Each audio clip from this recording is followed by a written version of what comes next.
thank you, Paul. Thanks for having me. I'm delighted to be here. I've never been to Sackville. Although I was hoping for better weather. I came from Calgary where it's minus 40, but we don't have the snow. So it's like, oh, I might have to buy a parka while I'm here. But yeah. Okay, so I'd like to start with things that are close to my heart, and these are my cats, Mrs. Puff and Pee-wee. This is my partner, Greg Pace.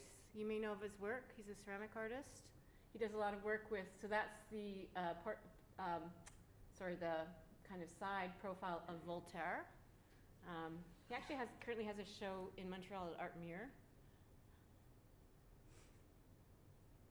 All right, so this is a tiny little wasp nest I found in our garden shed.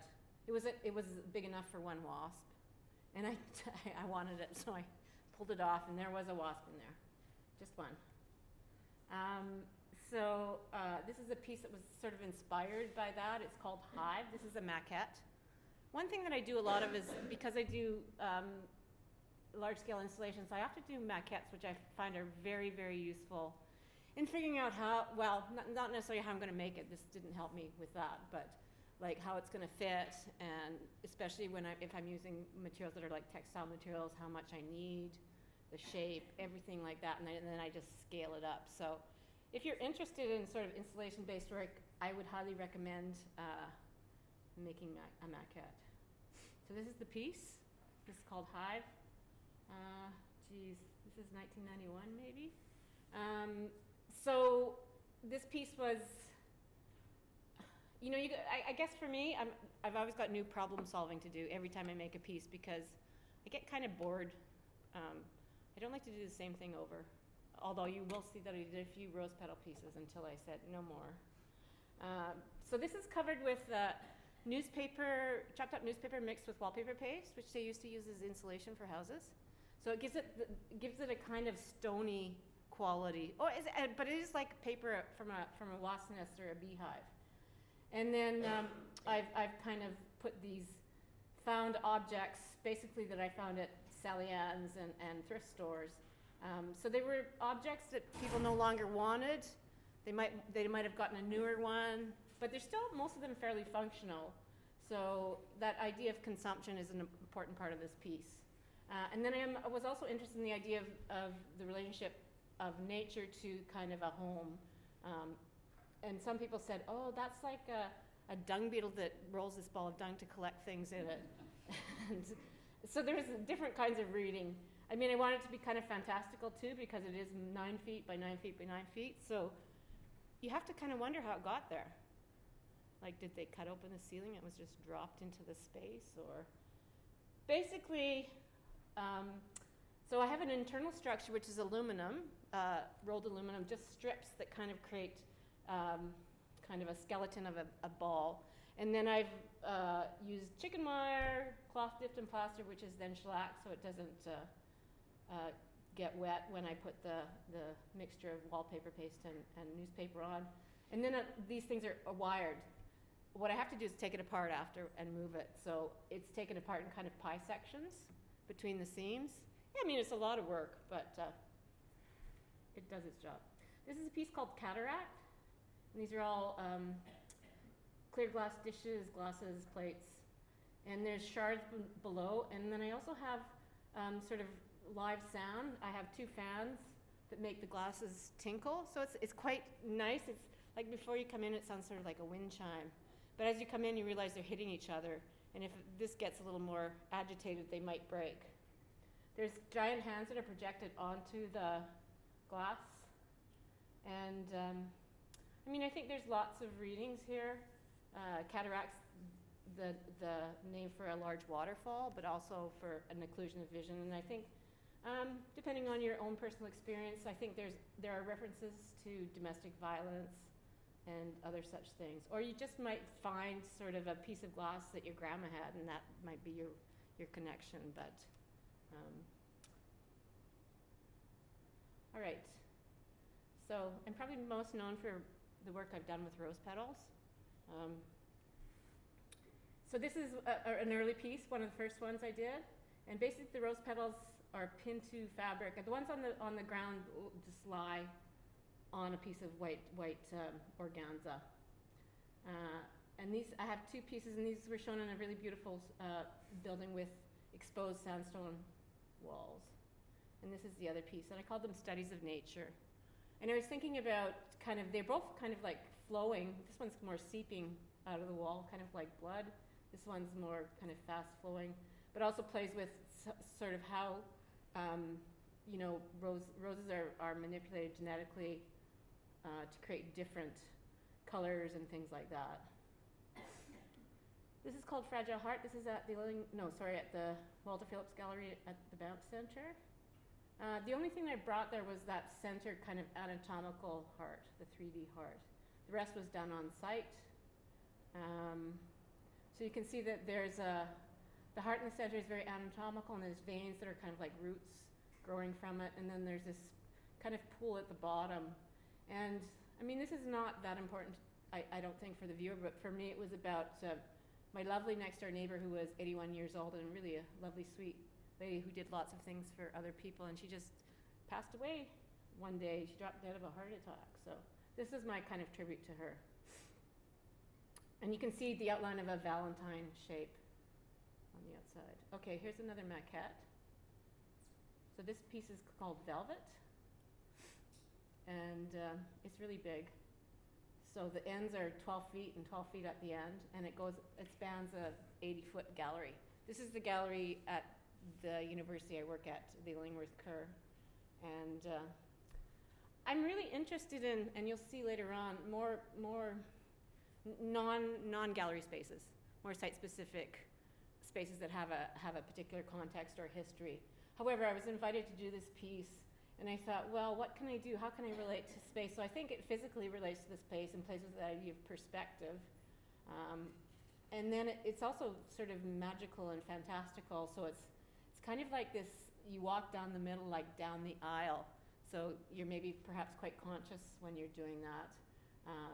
And the other idea about perspective is if you went behind those two pieces going up on the wall and looked back, it looks like those two lengths of cloth-like material are the same width all the way back down.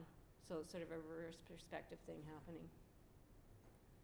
I was fortunate, this piece went to Istanbul for the Istanbul Biennial, and this is they often do the Istanbul Biennial on the grounds of the Topkapi Palace. This is a small Byzantine church called Hagia Arini. So quite a beautiful space here. And the piece is a bit of a chameleon because wherever it goes, it seems to take on whatever the place is or what's happening there. So it actually was in Winnipeg when the Red River was flooding, which was kind of ironic. But this is, so in Turkey, roses are used to make condiments, rose petal jelly. Roses are grown there, and most expensive perfume is called Attar of Roses, and it's supposed to be made from 5,000 rose heads. So, and then there's also seems to be references to luxurious fabric, the Ottoman Empire, and then also all the religious conquests that went on at that time. So it was really interesting going there. It's another better photograph of that.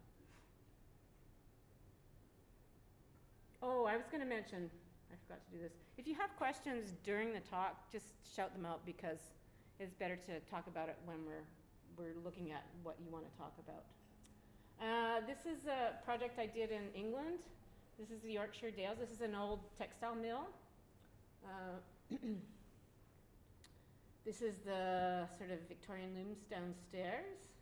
So this is a project I did with a group called Locus Plus. They're based in Newcastle. They look for artists that are wanting to do projects that are outside the confines of gallery spaces. So one of the fellows was in Calgary and wanted to do a studio visit, and I thought, okay, whatever. I had no I didn't think anything would come of it, but he said, yeah, we want to do a project with you after he met with me, and so I came up with a proposal called Fairytales and Factories, and it was to make this rose petal cape, very long train, and install it in the top of this space. So this is the top of this old textile mill. I did have sound here as well, so most of it was made it was sent over to Newcastle, and students from the university there were paid to help make it. And then some was left for me and some women from this local town called Sebber to work on. And we recorded them talking as they were making it. So there is a soundtrack. It's 2 different tracks, so it's kind of like whispering a little bit. It's kind of like the ghosts of the people that lived or sort of worked in this mill. And there was a sweet little old lady that was looking at it, and she said, "I think there's people under that thing." So the other story about it too is, which was very interesting, is I met these 2 women from a group called the Terrible Knitters of Dent, and Dent was a place, and terrible means great. And they were the last 2 women of this knitting group that knit commercially. So they would get together and they would sing songs to make themselves work faster, to complete more rounds. So we were fortunately able to record them, and they're on this soundtrack as well. And they're the last. After they're gone, I don't know, the songs may be lost, but it was quite an interesting experience.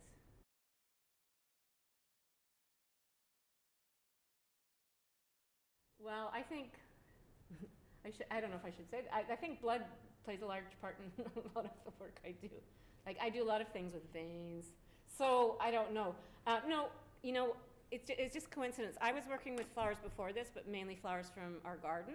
I would dry them and dip them in wax because I thought, I got to preserve these, and I wasn't sure what I was going to do with them. But I worked with them.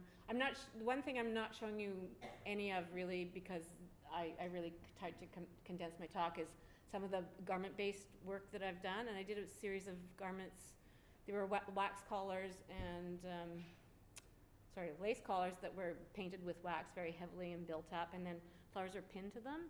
And then I also did something like armor, and I did the same thing, either embedding these flowers and I also did a series called Learning Spanish, which has kind of an iconic image. It might be a boot, and they're all made with these wax flowers pinned to backing. But in terms of the rose petals, they came, I know this is a convoluted way of talking about it.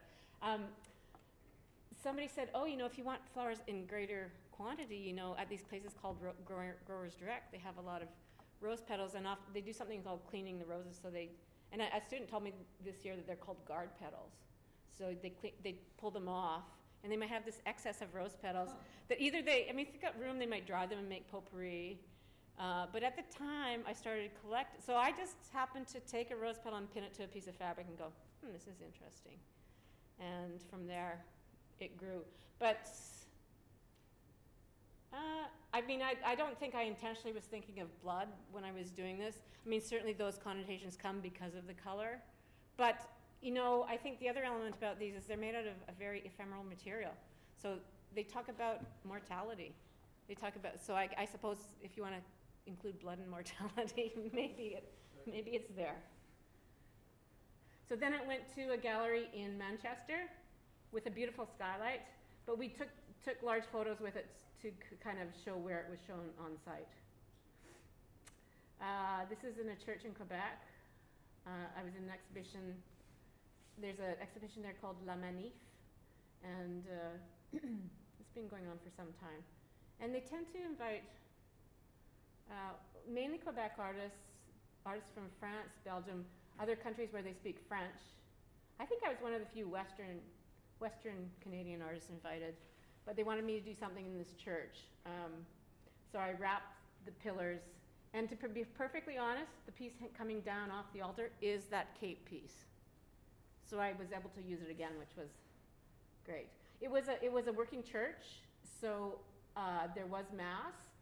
So I wanted to kind of acknowledge that, and so in front of the low fence where people receive communion, I draped this sheer fabric and had some pins and petals, and people were allowed to pin as a prayer or a good wish for somebody to get them a little more engaged. It's called offering.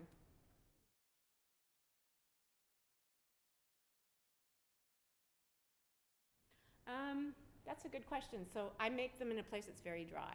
Calgary is extremely dry, and they dry out. But when they went to Istanbul, it's very humid. So they actually became supple, and you could smell them.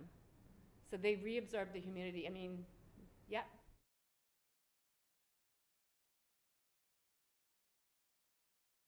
No, there's a fabric underneath. Originally I used bridal tulle, which was a stupid material to use because it's too fragile. But I used kind of a synthetic organza, and they're pinned. And I mean, I always say I got a degree in petal management. Like, I figured all the technology out here. But so what they're pinned to the fabric, so right through the petal. The other thing you might want to know is when I get them, they're fresh. So I have to dry them out because they shrink a lot. There's a lot of water in petals, so they shrink a lot. But to pin them, I rehumidify them slightly. So I put. No, I don't wax them. No. So I put them in a bag with a sort of slightly damp paper towel, and within an hour they're somewhat supple, so I'm able to pin them. And after that, they just dry.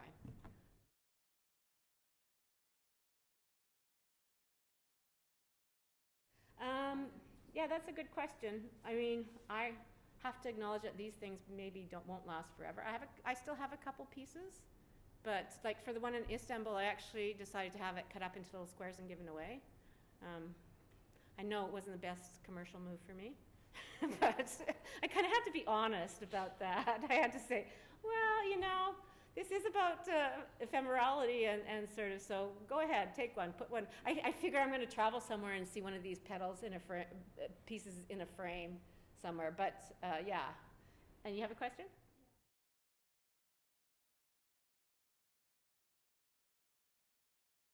The red ones don't, but the colored ones do.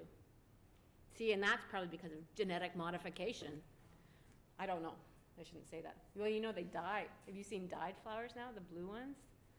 So they put them in water and the dye goes up and it's in the flowers. It's just really creepy. This is a piece called Rose Red Curtain. So this is at Oakville Galleries. They have one of their galleries is an old estate home, and the surrounding property is now public gardens. So they grow flowers, and there's roses growing out there. So I wanted to play with the interior as well as the exterior, and so it's in a large drawing room. So there's kind of like a curtain that might hang off the window, but the sheer part, which doesn't have a bunch of rose petals, but it's got kind of veins or roots or tendrils growing towards outside, and I want to reference the roses outside and the other flowers growing out there. This is at the Textile Museum. The name of this piece is a bit confusing. It's called Williams Carnations, because it's based on a William Morris pattern, which is called Carnations. And you might notice from the top to the bottom, it's just sort of outlines at the top, and as it moves towards the bottom, it fills out. And this was in an exhibition called Red, and I was in it with a few other artists. And then they combined pieces from their collection with this exhibition, which was really interesting. And I don't have time to show you that, but here's a detail. So you can see the pins here. Okay, as I decided I didn't want to be only known as the rose petal artist, I decided to move on. I would say most of my work, though, I use detritus or found things. So this is actually kind of junk mail or garbage mail, or actually this one is actually from things you'd get in the mail where the inside is aligned with a pattern so that you can't see through it, just to protect your information. Like you'd get that from a bank or your investments or whatever. So I decided I wanted to make a piece with these and make it, it's from a French 18th century pattern. So it's very what we would call decorative. And I was really interested in that word decorative because it's used very pejoratively to mean, oh, it's just decorative, which means there's no meaning behind it. It's empty. However, I mean, decoration throughout history has told stories on ceramics, on textiles. So I wanted there to be a story here. So these pieces of paper are the lining of those envelopes, and they have a pattern on them. And if you knew what the pattern was, you could read a little story about what was going on with that individual's life. So there is embedded meaning. It's called Power and Privacy, because it's also ironic that you get these things from the bank in lined envelopes, yet they have all your information. This one's called Blue Chip. So some from overseas envelopes, but some from investment. That's why I called it blue chip. This is owned by the Department of Foreign Affairs and International Trade. I was involved with a couple of exhibitions in China. So one was in Shanghai and the other was in Hong Kong. If you consider Hong Kong China, they're trying to take it back, as you may have noticed. Anyways, I wanted to play with, this piece is called Ming, Mao, and McDonald's. So I wanted to talk a little bit about the history of China. So there is, the pattern is from a Ming Dynasty robe.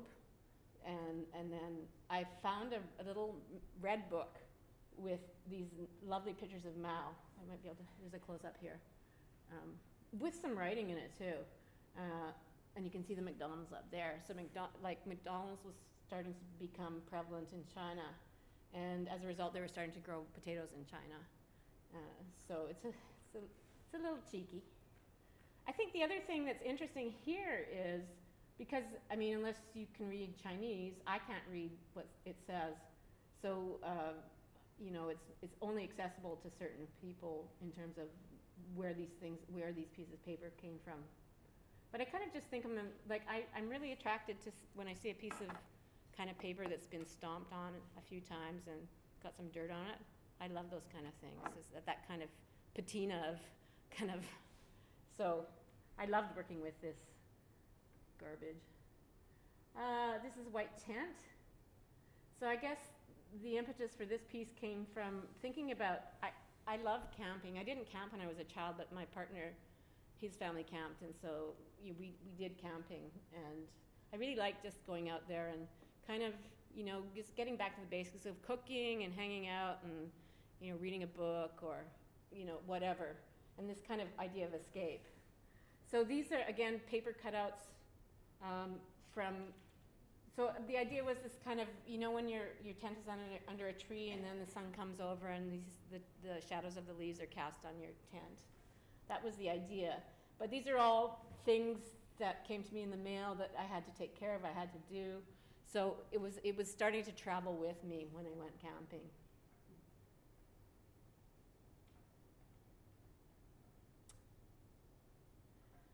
I ended up combining this piece with these little pieces on the wall, which I call small box architecture. And they are kind of a cheeky response to the big box stores that you find in every little town, across Canada and wherever. But they're all product boxes. Oh yeah, this is the inside of the tent. So I had a really nice duvet in there, and then a camp light, and then here's one of the little architecture pieces. So I was interested in the fact that they still existed like product boxes, but I sanded most of the information off and made these kind of pseudo-architectural pieces. And somebody wrote an essay about this and talked about that maybe it was God inside the tent constructing all these little buildings and putting them out there. Somebody also said to me, Laura, I think this is your idea of heaven, this tent with this duvet. And I said, you're probably right. I also told people at the galleries where it showed that they should, if they're missing an attendance, they should check the tent. So here's some of the pieces. Now, this piece went to Poland, so these things that the product boxes sit on are actually things that I got at some flea markets in Poland, and they're exactly what those product boxes were 100 years ago or 60 years ago. So they can, with the exception of a couple of them, this wood one on the left is a salt box. So they would have that in the kitchen full of salt and just take some salt and sprinkle it on or whatever. So my one on the left is another salt box. It's called Small Box Incinerator because it's made out of matchboxes. And the other one is Small Box High Rise. Small Box Villas. And I like the way that they flip-flop. I mean, some of them are way more architectural than others, but like, I don't know if that's architecture. It kind of is. Okay, another maquette. Another showing Quebec. It's a place called Deschambault, and they have something called the Biennial de Lin, which is the Biennial of Linen. They used to grow flax and make linen cloth there. So it has a theme. So I decided to collect old linens, And also, they sent me pictures of the site. And there's this one lateral chapel which had Mary and her mother in it, her mother Anne. And I thought, I think I would like to do something that sort of responds to that. So I collected all these old linens. I asked people if they were going to take them to the Salon to give them to me. And I know we all have these kinds of things in drawers that we're keeping safe, but then we never use them. And then in the end, they do go to the Salon. So I said, well, if you give them to me, I'll make art from them, and I'll put your name on the label too. So on all of these, something has been embroidered. And when when it started the project, I was pretty ambitious, but I was getting partway through, and I thought, you know what? I'm not going to get this done. So I enlisted a number of colleagues, faculty members that I teach with, as well as former students, etc. And I gave them a piece, and I said, can you embroider something on this? I don't care what it is. And then, of course, I acknowledged all of those people. Yeah, was that somebody? No, that's just somebody stretching back there. Sorry. You had two hands up. So I guess the piece is called Memoria, which is the Latin word for memory. And it's basically meant to honor all these women that did this amazing work on these pieces of, like, there's tatting and cut work and crochet and like very time-consuming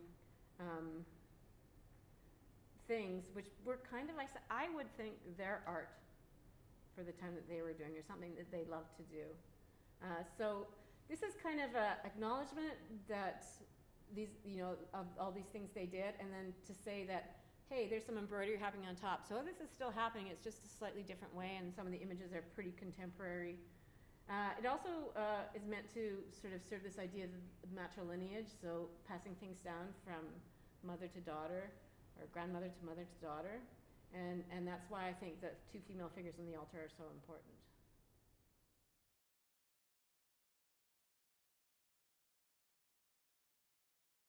Well, I think it's a way to bring it into a kind of a physical, tangible thing.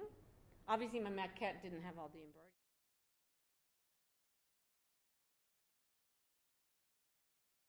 I think so. I think the scale. Like, I take directly from the model, the scale. So, okay, it's got to be this big because that's how big that thing is behind there. So it's largely that. So I know how much fabric I need and what scale the piece is. But yeah, I think for me, I think it's part of the thinking process. Like, and one thing that's interesting, because when I think about doing things for a site-specific space, that's the kind of thing that always triggers me. Like, because otherwise, like, I make other smaller pieces that aren't associated with space at all. But I find I'm most excited if there's a space and it's like, oh, what am I going to do here? And that, for me, is the trigger for everything that comes from that. But yeah, I don't know. Did that answer your question? Yeah.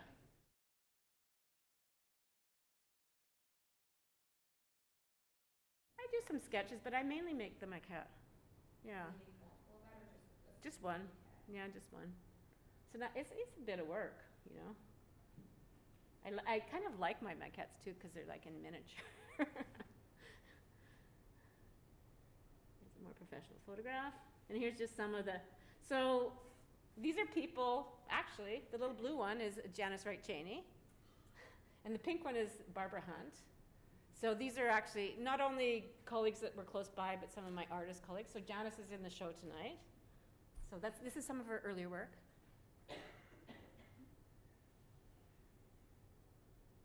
And yeah, so just these amazing pieces. The white one is all knots. And this is the little green one is by my painting friend who says, oh, I really like doing this. Okay, this is a project I did with some other colleagues. We made a proposal to go to a chateau and do some stuff. In France. This was near Normandy. And the chateau was owned by the husband of one of the artists. Not owned by, but a part owner. And he grew up here. Little Pierre. So Little Pierre is the guy in the bow tie. And then some of my colleagues, I don't know if you'll know these people. Diana Sherlock's a curator. She's the person in the black on the left. Beside her is Gloria's technician. Gloria's married to Pierre, who's connected to the chateau. This is Walter May on the right. myself, my partner Greg, and Mark Hutchinson, who's a photographer. And I'll just show you. It had its own chapel. You know, the chateau, though, was very rundown. Like, it's not what you expect. And like, ooh, like, I was a bit, I didn't really like the duvets because they were kind of, stinky, like kind of mildewy, you know? It's like, I'm kind of creeped out by this. But they had their own chapel. This is bikes in some of the spots. This is downstairs. So Walter worked down here. I love the patina walls. We took times cooking, making dinner, having wine. It was quite the adventure. So this is what Gloria did, and she just actually went upstairs to the attic, which was humongous and really scary. And she found all these botanical specimens. So somebody in Pierre's family must have been a kind of amateur botanist, and so she basically put them on white paper and installed them in the Grand Salon. This is her work as well. This is in the chapel. So it's an olive tree, and then she's created this kind of extension, which is a grafting kind of thing.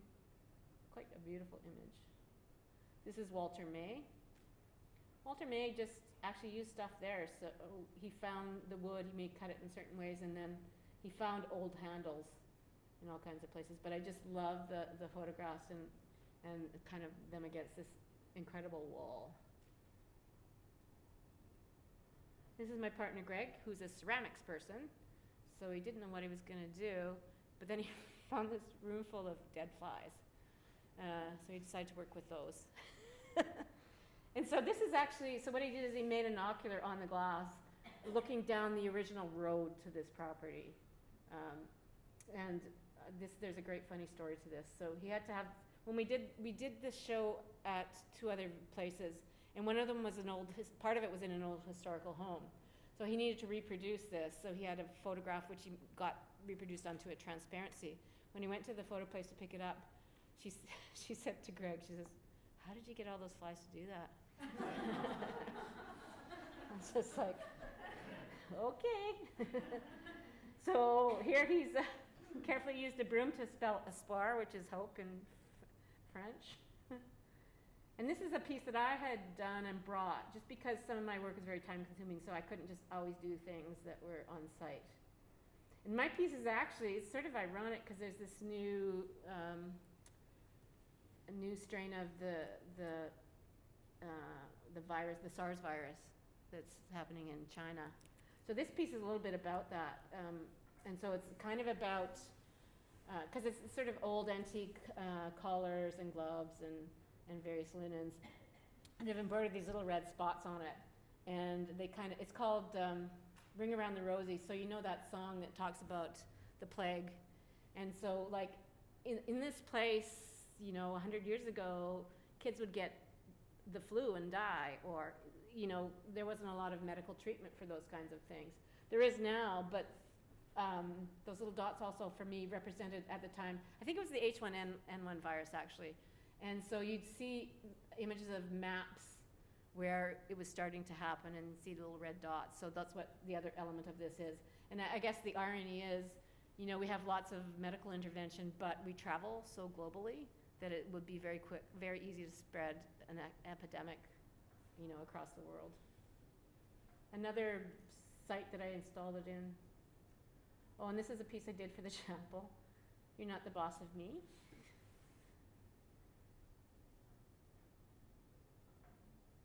Just a little intervention. So I guess what I was thinking about there is the woman of the house, a century before that was probably, obviously it's a big place, so the family was somewhat wealthy. The woman would have been sort of more isolated in the home, doing various things like playing the piano or embroidering.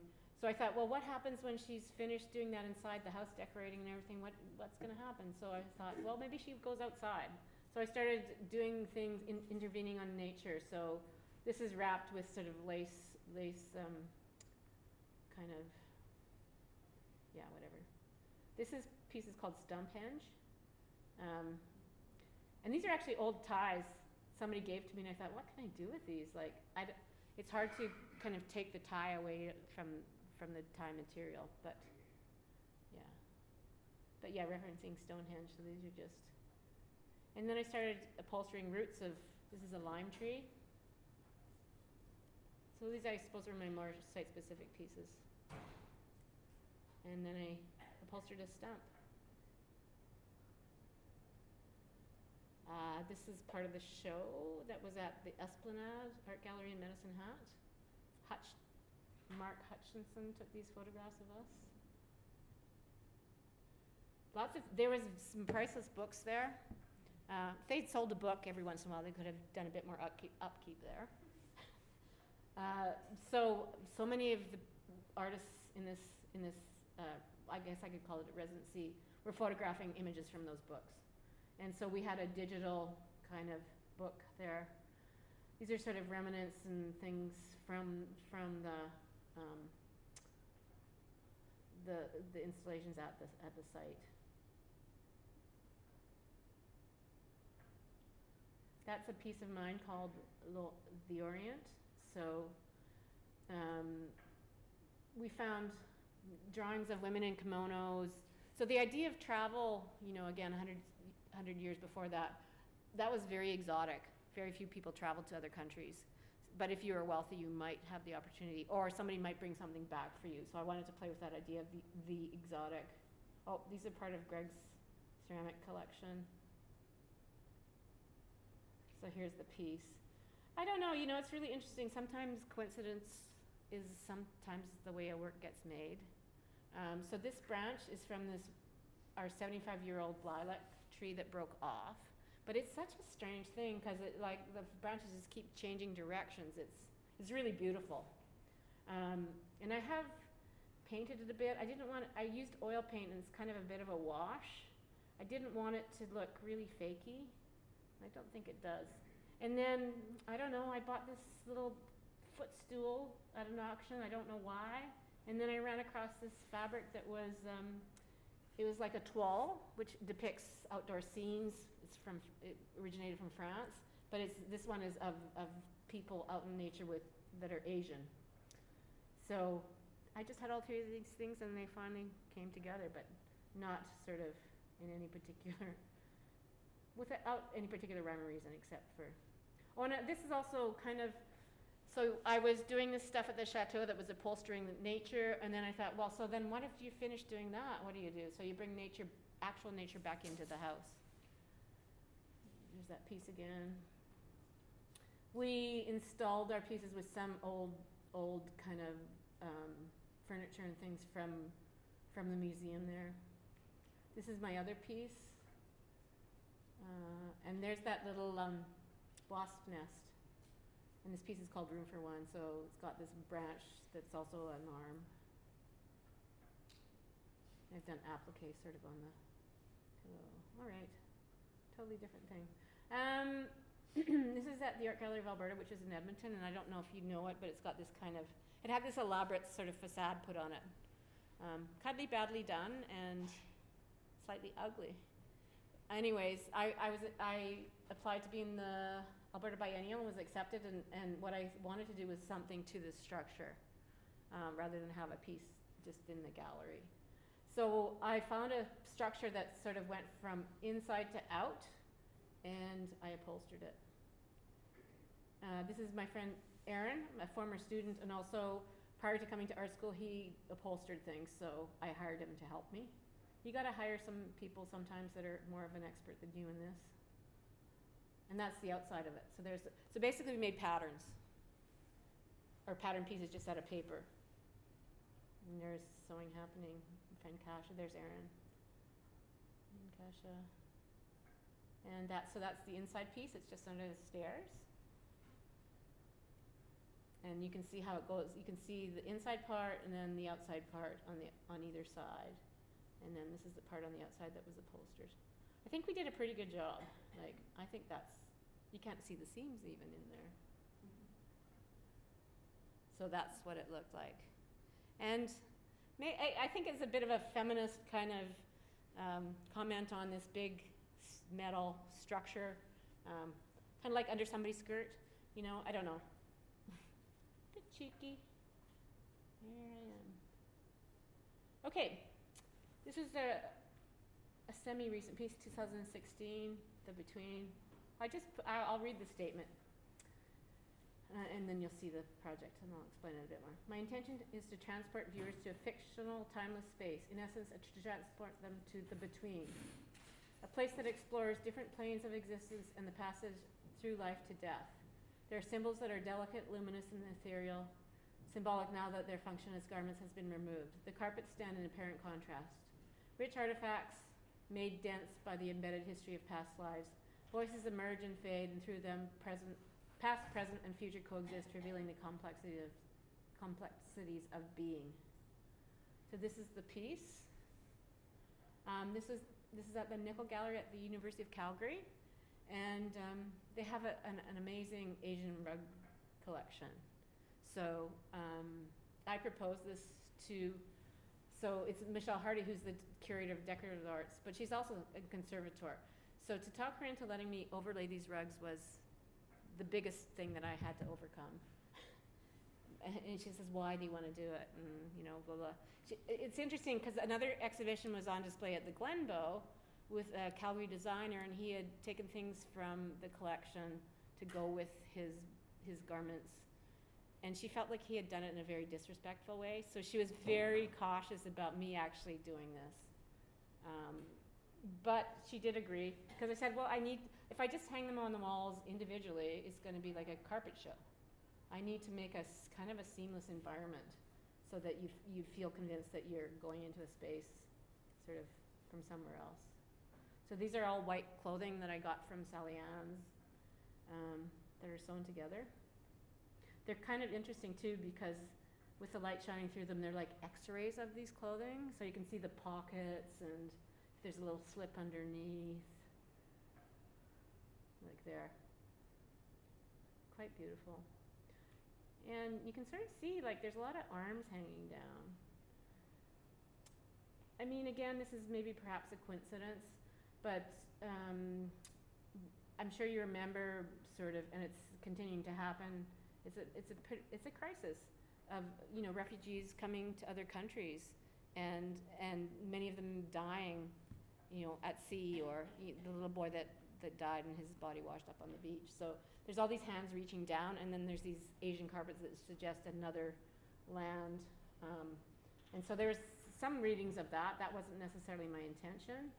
And I was telling Anne too that, so I had one, I think she was a student at UC, and she said, this reminds me of one day that we have every year where we take our carpets out and we clean them and we hang them out. And the white clothing for her also was, well, we all wear white clothing because it's such a hot, these hot countries that we live in. So there was certain personal connections for sort of other people because of where they come from.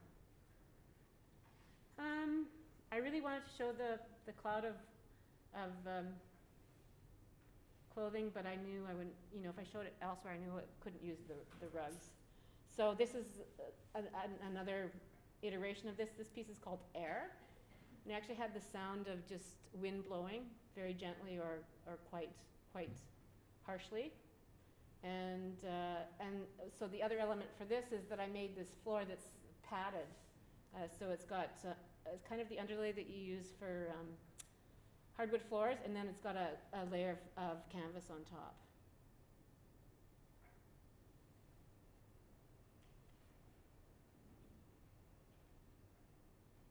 Oh, okay. Here you'll see a few of the garment-based pieces I've done. Okay, only one, this show and then the next one, and we're done. So this, I had a sabbatical, and I proposed 2 things to do, and I did them crazily. So this is an old estate home, a historic home in Medicine Hat, one of the oldest brick houses in Alberta, and it's right beside the Contemporary Art Gallery and Museum. So it's called Duggan House, and what I proposed to do was to it was a residency, so I lived there for a month, and I installed work throughout it, little vignettes,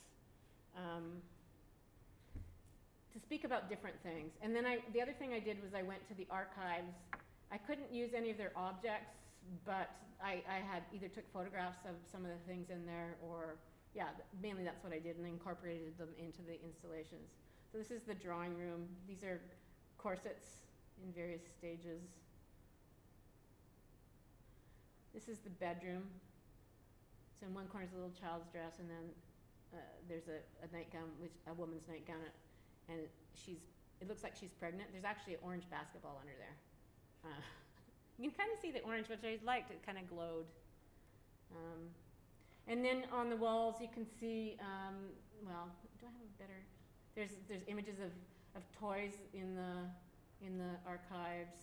So kind of like sort of the ghosts of the people that inhabited this place. So that's made with doilies hanging over that sort of couch. And then this quilt I found downstairs. It was Greg's mom gave it to him, but it was in a state of absolute disrepair.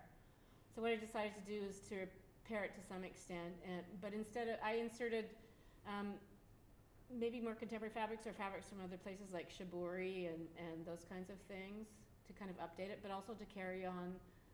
I think it would have been his great-grandmother that made it, and it looks like there's been several times it's been repaired. This is my little vignette called Cats versus Dogs. And then I took pictures of some of the animal-related things and had little sayings. There's no psychiatrist in the world like a puppy licking your face. So this collection of images they might be a drawing by me or paintings by a friend. I also took, oops, no, I don't have a lot of shots of this, but I also took pictures when I was in Spain. When we looked at some of the old paintings, I took pictures of the animals in the painting, not the whole painting. But yeah, so some of these are historical. There's a Bosch cat, and there's the German Shepherd from Las Niñas, and a few other things. This is the kitchen.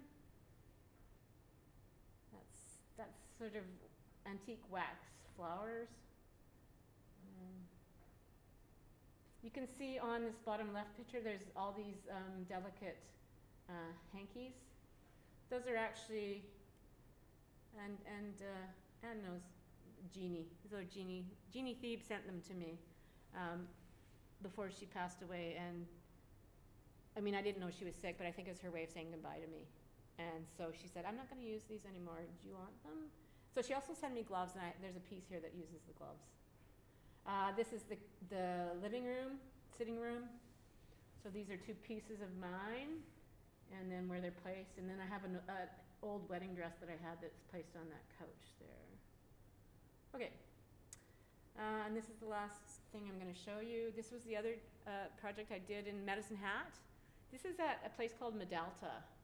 And I think probably a lot of people across Canada would have some ceramics made in Medalta. They were old crocks.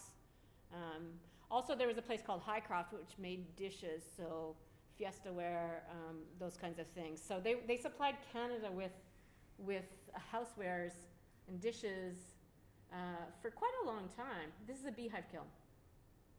So now it's a historic site. There's a museum, and then there's an international artist residency. And, you know, for the most part, it's ceramic artists, but I did the residency in preparing to do this show, and as did my colleague Penelope Stewart. So we did things in a beehive kiln. And this is a really broad shot of that. I was interested in the idea of the home, because these kilns, sort of in the early 1920s, if they were cooling close to the evening time, men riding the rails looking for work would stay overnight in them. And there could be up to 40 fellows staying in here. So I always thought of it as a home, and then I thought beehive, which is a home as well. So my contribution, so Penelope and I did this show together. I mean, we kind of did separate work, but we tried to make it kind of a collaboration. My contributions are all the hanging pieces, which are, they're like a portion of a quilt, because they are made with quilt fabrics, and then also found fabrics that have embroidery on them. I didn't do the embroidery. They're all attached together, and well, they're dipped in wax, then attached together, and they've got a slight dimension, and then they're all hung, which was the more arduous part of it. Penelope was really interested in the molds, so that's what the white things are, the ceramic molds. And then she's cast some beeswax objects, branches and cups and things like that. And then she started there's not a lot of point in casting well, I suppose you could cast a plaster thing in there. So she made these molds out of beeswax.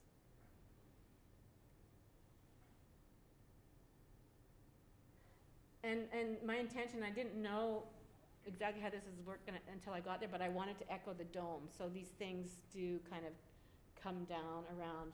There's a couple of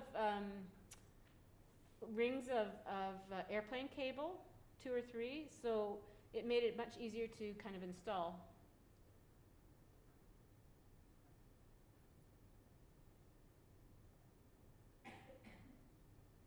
And some of them had waxed flowers from the garden attached to them, some columbines and some pansies, and those ones are primulas. Thank you.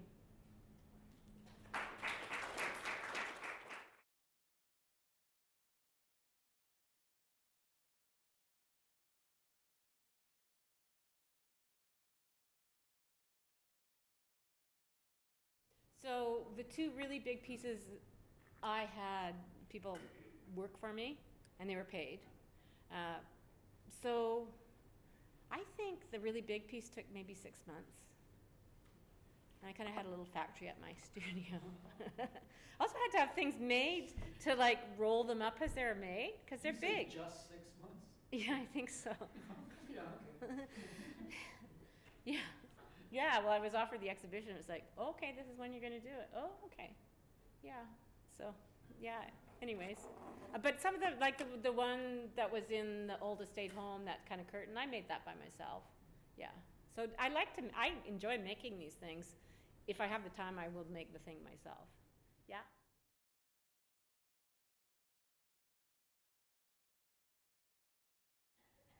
No, usually it's myself. Usually. But with the large rose petal pieces, I definitely had to hire people. They got paid by the square foot, so the faster they became, the more they made. It's called piecework. I don't know if it's done anymore, but yeah. But no, most of the things I've done myself. I mean, the big ball, I had the frame made for me.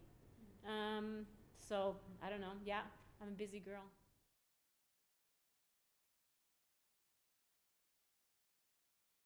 Oh, sure.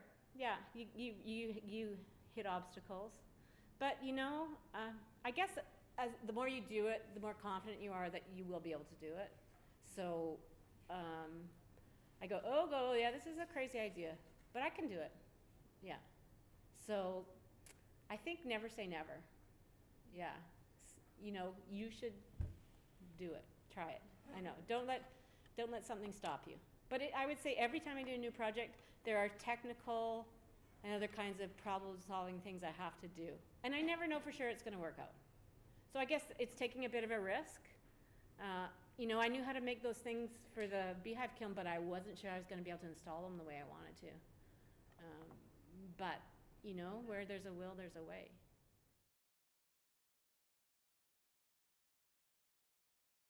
I've always felt like once my students graduate, they're my colleagues. I mean, obviously I don't keep in touch with all of them. There's some you become very close to, but I'm always there if they need my help. I don't have my own children. You got to make decisions and compromises. But I feel like my students are as close to my children as that's going to get. Except I don't have to have them come home on the weekends. So I'm there quite a bit for them as an advocate. Not only as an advocate, because if I see an opportunity, I will let them know. But yes, I've had several former students help me, like with the white clothing piece. I had people helping me sew that together. Yeah. I hired people to help me do that, and there was a number of former students of mine, that helped. So I feel like it's a continuum, and they're my colleagues, so, and if I can help them in any way, I'm more than happy to do it, because I've been very fortunate, and I have some experience and knowledge that I can sort of help them along, and I think, yeah. And as a teacher, you try to do things to prepare them for getting out, so like in third year, I always tell my students, look, you've got a body of work here now.